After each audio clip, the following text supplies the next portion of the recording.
Hello friends, स्वागत है आप सभी का एक बार फिर हमारे YouTube channel amazing GK and current affairs by Urvi पर। दोस्तों, आज मैं आपके लिए लेकर आई हूँ 4 सितंबर 2021 के most important current affair question and answer in Hindi. जी हाँ दोस्तों, आज के इस वीडियो में हम आज के मोस्ट इंपॉर्टेंट करंट अफेयर के क्वेश्चन आंसर पढ़ेंगे। तो दोस्तों, इससे पहले यदि आपने अभी तक हमारे चैनल को सब्सक्राइब नहीं किया है तो सब्सक्राइब करना ना भूलें। साथ ही बेल आइकन पर प्रेस करके ऑल पर भी टिक कर दीजिए, जिससे कि हमारी सभी वीडियो सबसे पहले आप तक पहुँचें। तो चलिए शुरू करते हैं आज की वीडियो। आज का हमारा फर्स्ट क्वेश्चन है, 1 सितंबर 2021 को एनसीईआरटी ने अपना कौन सा स्थापना दिवस मनाया है? तो एनसीईआरटी ने अपना स्थापना दिवस 61वां मनाया है। और एनसीईआरटी की फुल फॉर्म क्या है? National council of educational research in training. तो ये भी आपको याद रखना है। नेक्स्ट है, राजीव गांधी राष्ट्रीय उद्यान का नाम बदलकर क्या रखा गया है? तो अभी राजीव गांधी राष्ट्रीय उद्यान का नाम बदलकर ओरांग राष्ट्रीय उद्यान कर दिया गया है। असम कैबिनेट के द्वारा राजीव गांधी उद्यान का नाम बदल दिया गया है, जिसके बाद अब राजीव गांधी राष्ट्रीय उद्यान का नया नाम ओरांग राष्ट्रीय उद्यान है। और अन्य की बात करें तो हाल ही में नील द्वीप का नाम बदलकर शहीद द्वीप किया गया है। हैवलॉक द्वीप का नाम बदलकर स्वराज किया गया है। और उत्तर प्रदेश के अलीगढ़ का नया नाम क्या है? हरिगढ़ किया गया है। तो ये भी एक्स्ट्रा फैक्ट आपको याद रखने हैं। नेक्स्ट है, 2 पैरालंपिक पदक जीतने वाली पहली भारतीय महिला खिलाड़ी कौन बन गई हैं? तो देखिए, इतिहास रचने वाली ये महिला हैं कौन? अवनी लेखरा हैं। 19 साल की अवनी लेखरा पहले 10 metre air rifle standing SH1 स्पर्धा में स्वर्ण पदक जीतने वाली पहली भारतीय महिला बनी। अब टोक्यो पैरालंपिक में अवनी ने 50 मीटर शूटिंग में कांस्य पदक जीतकर इतिहास रचते हुए एक बार फिर देश को गौरवान्वित किया है, जिसके चलते सिंगल पैरालंपिक में 2 पदक जीतने वाली अवनी लेखरा पहली भारतीय महिला बनी हैं। तो इनका नाम भी आपको याद रखना है। नेक्स्ट है, भारतीय रिजर्व बैंक ने एक्सिस बैंक पर कितने लाख रुपए का जुर्माना लगाया है? तो आरबीआई ने एक्सिस बैंक पर 25 लाख का जुर्माना लगाया है।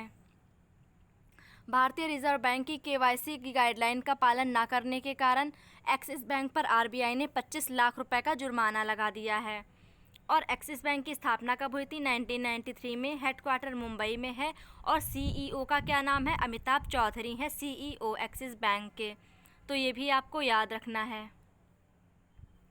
नेक्स्ट है, समय सीमा से पहले ही किस देश ने अफगानिस्तान में अपने 20 साल पुराने युद्ध को समाप्त करने का ऐलान किया? तो ये किया गया है अमेरिका के द्वारा।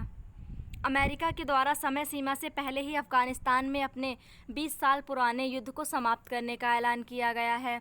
9/11 की 20वीं बरसी से पहले अमेरिका के सबसे लंबे युद्ध की औपचारिकता को समाप्ति की घोषणा कर दी गई है। तो ये आपको याद रखना है।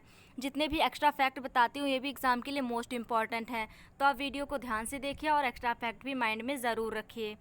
चलते हैं नेक्स्ट क्वेश्चन की तरफ। कोविड-19 वैक्सीन की पहुंच लोगों तक बढ़ाने के लिए गूगल के साथ किस मंत्रालय ने साझेदारी की है? तो गूगल के साथ किसने? केंद्रीय स्वास्थ्य मंत्रालय ने साझेदारी की। वैक्सीन वैज्ञानिक डॉक्टर फिरदौस कादरी ने रेमन मैग्सेसे पुरस्कार जीता है। वे किस देश की हैं? तो वे बांग्लादेश की हैं। मरियप्पन थंगावेलु ने टोक्यो पैरालंपिक 2020 में पुरुषों की ऊंची कूद में कौन सा पदक जीता? तो इन्होंने जीत लिया है रजत पदक। टोक्यो पैरालंपिक 2020 में पुरुषों की ऊंची कूद में मरियप्पन थंगावेलु ने पुरुषों की ऊंची कूद T63 में रजत पदक जीतकर देश को गौरवान्वित किया। इस दौरान उन्होंने 1.86 मीटर की दूरी तय की है। वहीं शरद कुमार ने इस स्पर्धा में 1.83 मीटर का आंकड़ा पार करते हुए कांस्य पदक जीत लिया है। अब बात करते हैं टोक्यो पैरालंपिक में अन्य पदक विजेताओं के नाम की।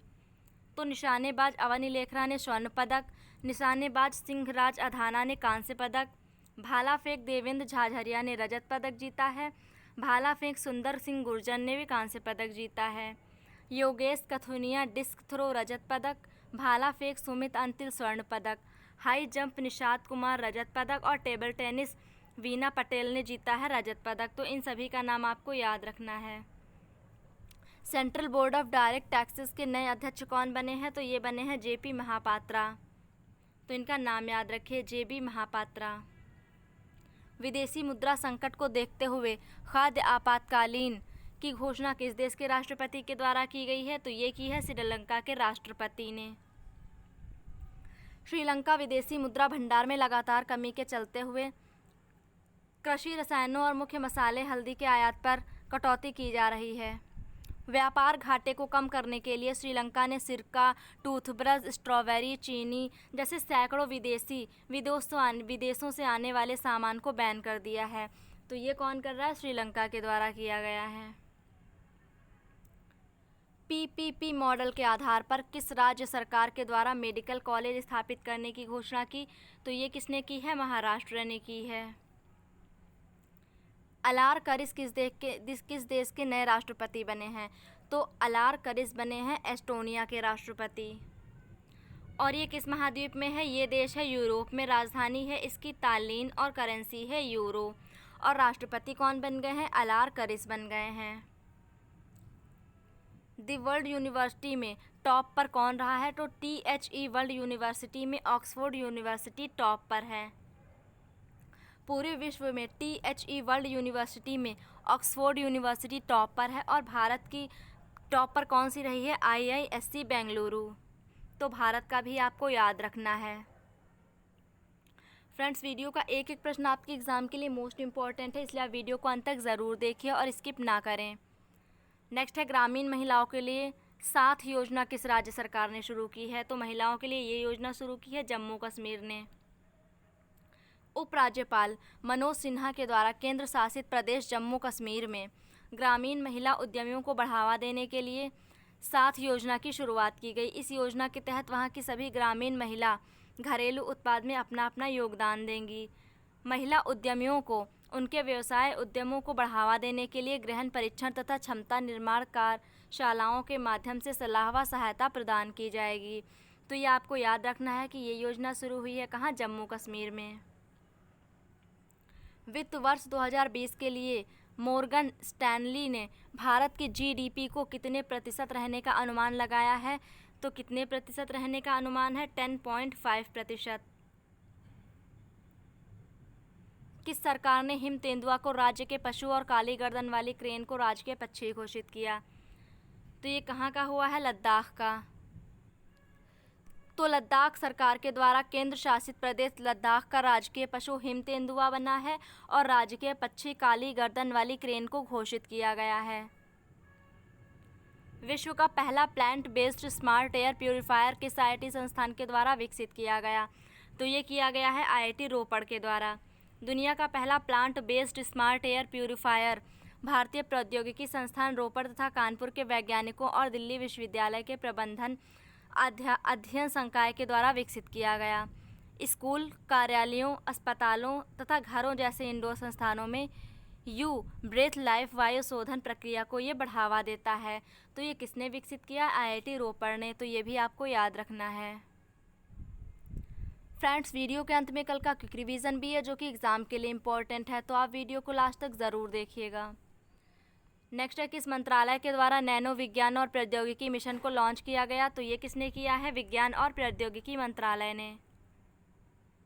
विज्ञान और प्रौद्योगिकी मंत्रालय के द्वारा नैनो विज्ञान और प्रौद्योगिकी मिशन को लॉन्च किया गया। इस योजना का उद्देश्य नैनो विज्ञान और प्रौद्योगिकी से जुड़ी हुई गतिविधियों को बढ़ावा देना है। इसके अलावा नैनो साइंस के लिए विकास केंद्र स्थापित करना और नैनो टेक्नोलॉजी में मानव विकास को बढ़ावा देना और अंतर्राष्ट्रीय सहयोग को प्राप्त करना भी इस योजना का मुख्य उद्देश्य है। नेक्स्ट है टोक्यो पैरालंपिक में ऊंची कूद में एथलीट प्रवीण कुमार ने कौन सा पदक जीता? तो प्रवीण कुमार ने जीता है रजत पदक। टोक्यो पैरालंपिक में ऊंची कूद में T64 स्पर्धा में प्रवीण कुमार ने रजत पदक जीतकर देश को गौरवान्वित किया है। टोक्यो पैरालंपिक में भारत के खिलाड़ी हरविंदर सिंह ने कौन सा पदक जीता? तो इन्होंने जीता है कांस्य पदक। टोक्यो पैरालंपिक में भारत के खिलाड़ी हरविंदर सिंह ने तीरंदाजी स्पर्धा में कांस्य पदक जीतकर इतिहास रचा। हरविंदर सिंह ने पुरुष की स्पर्धा में 6'5" से 13वां मेडल देश की झोली में डालकर देश को गौरवान्वित किया है। तो ये टोक्यो पैरालंपिक से संबंधित जितने भी प्रश्न उत्तर हैं एग्ज़ाम के लिए मोस्ट इम्पॉर्टेंट है, तो ये भी आपको ज़रूर याद रखना है। तो दोस्तों, ये थे हमारे आज के मोस्ट इम्पॉर्टेंट करंट अफेयर। अब हम कल का रिवीजन करेंगे। शुरू करते हैं कल का रिवीजन। विश्व नारियल दिवस 2 सितंबर को मनाया गया है। डल झील पर एक तैरता हुआ एटीएम एसबीआई के द्वारा खोला गया। राज्यसभा के नए महासचिव पी के रामचार्युलू बने हैं। 2030 तक 100% साक्षरता हासिल करने की घोषणा नागालैंड ने की है। खादी इंडिया क्विज प्रतियोगिता का शुभारंभ एम वेंकैया नायडू के द्वारा किया गया। और ये कौन है? ये उपराष्ट्रपति हैं। रूस देश में आयोजित वही राष्ट्रीय अभ्यास जापाड 2021 में भारतीय सेना भाग लेगी। मुफ्त पानी के लिए पानी बचाओ योजना की शुरुआत गोवा ने की है, जो कि पहला राज्य बना है। IAU के मानद सदस्य के रूप में दोरजी अंगचुक को शामिल किया गया, जो कि पहले ऐसे व्यक्ति बने। 10 मीटर एयर पिस्टल में सिंघराज अधाना ने टोक्यो पैरालंपिक 2020 में कौन सा कांस्य पदक जीता है? टोक्यो पैरालंपिक 2020 में देवेंद्र झाझरिया ने रजत पदक जीता है। गूगल भुगतान और एप्पल ऐप पर दक्षिण कोरिया ने बैन लगाया है। टाइम्स एक्सीलेंस अवार्ड 2021 किसने जीता है? लेखक सबरना राय ने जीता है। दुनिया की सबसे ऊंची सड़क का उद्घाटन लेह में हुआ और लेह कहाँ है? लद्दाख में है। AIIA में न्यूट्री गार्डन का उद्घाटन स्मृति ईरानी ने किया है। Portrait of a house conversations with BV दोषी पुस्तक के लेखक दयानिता सिंह हैं। इंदिरा गांधी परमाणु अनुसंधान केंद्र के नए निदेशक V वेंकटरमन हैं। राबो बैंक 2021 वैश्विक शीर्ष 20 डेयरी कंपनियों की लिस्ट में भारतीय डेयरी कंपनी अमूल को कौन सा स्थान मिला? 19वां। दक्षिण अफ्रीका के क्रिकेटर डेल स्टेन क्रिकेट के सभी प्रारूपों से संन्यास ले लिया है। न्यूरो सर्जरी में international lifetime achievement award AANS पाने वाले पहले भारतीय डॉक्टर वसंत कुमार मिश्रा बने हैं। लास्ट है, 10 लाख की आबादी वाले शहरों में 100% पात्र आबादी का टीकाकरण करने वाला पहला जिला इंदौर बना। तो दोस्तों, क्विक रिवीजन भी यहीं पे समाप्त होता है। आज की वीडियो में हमने देखे आज के मोस्ट इंपॉर्टेंट करंट अफेयर, जो कि मैंने डिटेल में बताए हैं। तो आशा करती हूँ वीडियो आपको पसंद आई होगी और आपके लिए काफ़ी ज़्यादा हेल्पफुल रही होगी। आपको वीडियो कैसी लगी हमें कमेंट करके ज़रूर बताएं। साथ ही वीडियो पसंद आई है तो वीडियो को लाइक शेयर करना ना भूलें। और यदि आप चैनल पर नए हैं तो चैनल को सब्सक्राइब ज़रूर करें। मिलते हैं नेक्स्ट वीडियो में। धन्यवाद।